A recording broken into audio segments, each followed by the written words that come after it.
Production présente. Gaston Production, le Don King de l'arène sénégalaise, organise un autre grand choc de rêve, le choc des chocs, le choc des titans. Attention, Balla Gaye 2, le lion de Guédiawaye, Balla Gaye 2 qui donne Double Less, Balla Gaye 2 ki ne woon man xaalisu làmb la ñu ma ngente mooy daje kan Gris Bordeaux qui donne le tigre de Fass, qui donne Mbaye Guèye, qui donne Tafa Guèye, qui donne Fass fa làmb soso mbokk yi loolu dinañ ci tëgg ndënd ba ndënd xar. non carrière moom wax dëgg yàlla tey ñii nekk fi employé fii ci Discongo ñaan nañu yàlla am na ñoom amaguñu contrat dañu bëgg am contrat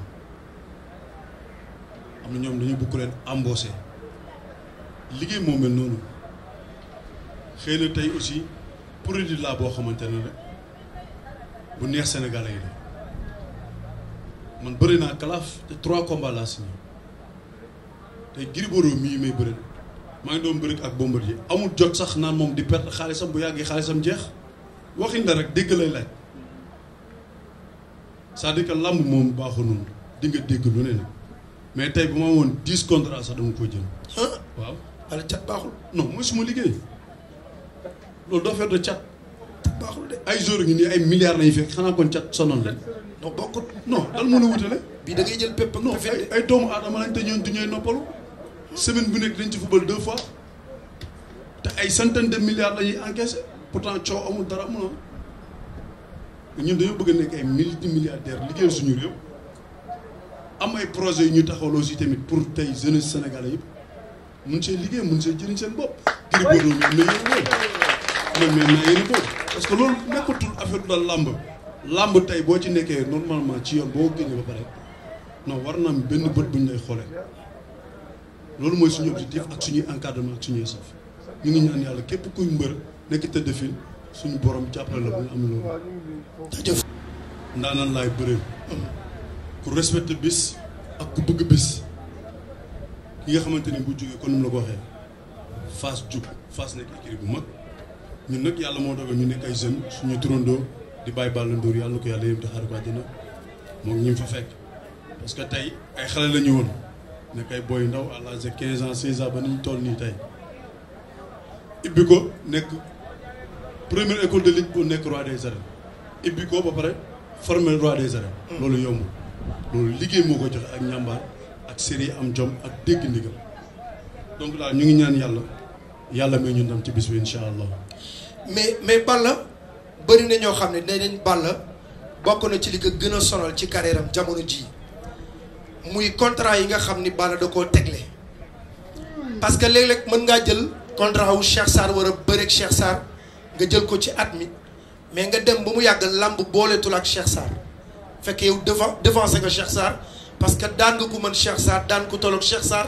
làmb dootu leen boole loolu benn quat la ci contrat yi nga xam ne dajale nga ko beneen bi ci tegee contrat yu bëri yi nga jël dalaa yóbbu sax à ce que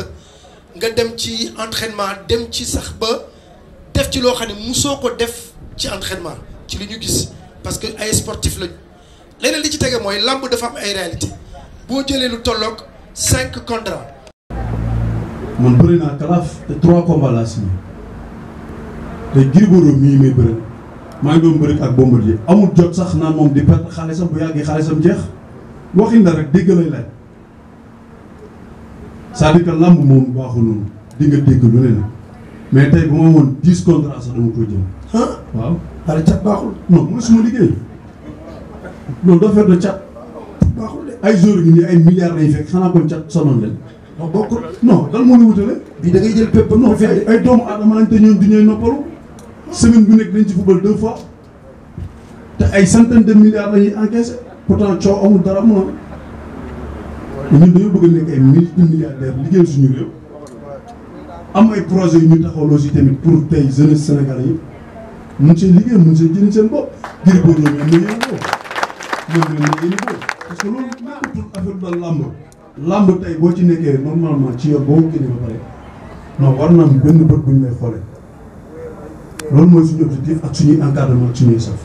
ñu ngi ñaan yàlla képp kuy mbër nekk tëdd fil suñu borom jàppale la ba nga am na loolu. Gaston Production présente Gaston Production, le Don King de l'arène sénégalaise, organise un autre grand choc de rêve, le choc des chocs, le choc des titans. Attention, Balla Gaye 2, le lion de Guédiawaye, Balla Gaye 2 qui donne le Double Less, Balla Gaye 2 qui ne woon man xaalisu làmb la ñu ma ngente mooy daje kan Gris Bordeaux qui donne le tigre de Fass, qui donne Mbaye Guèye, qui donne Tafa Guèye, qui donne Fass fa làmb soso mbokk yi loolu dinañ ci tëgg